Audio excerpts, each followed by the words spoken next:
ദീർഘനാളത്തെ ഇടവേളയ്ക്ക് ശേഷം ഒരേ വേദിയിലെത്തിയെങ്കിലും പരസ്പരം മുഖത്തോട് മുഖം നോക്കാതെ മുഖ്യമന്ത്രിയും ഗവർണറും വാക്പോരുകൊണ്ട് പോർമുഖം തുറന്ന ഇരുവരും വേദി പങ്കിടുമ്പോൾ മഞ്ഞുരുക്കത്തിന്റെ സാധ്യത പലരും മുന്നിൽ കണ്ടിരുന്നു. എന്നാൽ ഗവർണറുടെ ചായ സൽക്കാരം ബഹിഷ്കരിച്ച് മുഖ്യമന്ത്രിയും മന്ത്രിമാരും നിലപാട് കടുപ്പിക്കുകയാണ് ചെയ്തത്.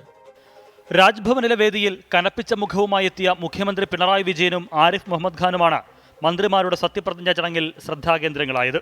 നാളുകൾക്ക് ശേഷം ഒരേ വേദിയിലെത്തിയിട്ടും പരസ്പരം അഭിവാദ്യം ചെയ്യാനോ മുഖത്തോട് മുഖം നോക്കാനോ മുഖ്യമന്ത്രിയും ഗവർണറും തയ്യാറായില്ല.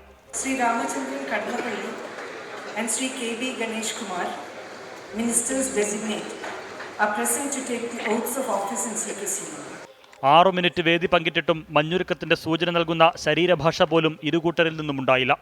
സത്യപ്രതിജ്ഞാ ചടങ്ങുകൾക്ക് ശേഷം മുഖം കൊടുക്കാതെ മുഖ്യമന്ത്രിക്ക് അടുത്തുകൂടി ഗവർണർ നടന്നുപോയി. ഗവർണർ ഒരുക്കിയ ചായ സൽക്കാരം ബഹിഷ്കരിച്ച് മുഖ്യമന്ത്രിയും സമവായമില്ലെന്ന് പ്രഖ്യാപിച്ചു. ഗവർണർക്കെതിരായ നിയമ നടപടി ഉൾപ്പെടെ സർക്കാർ ശക്തമാക്കുന്നതിനിടെയാണ് ഇരുകൂട്ടരും വേദി പങ്കിട്ടത്.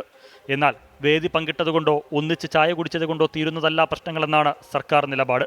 മുഖ്യമന്ത്രിയിൽ നിന്നും മന്ത്രിമാരിൽ നിന്നും ഈ വിധമൊരു സമീപനം ഗവർണറും പ്രതീക്ഷിച്ചില്ലെന്നാണ് സൂചന.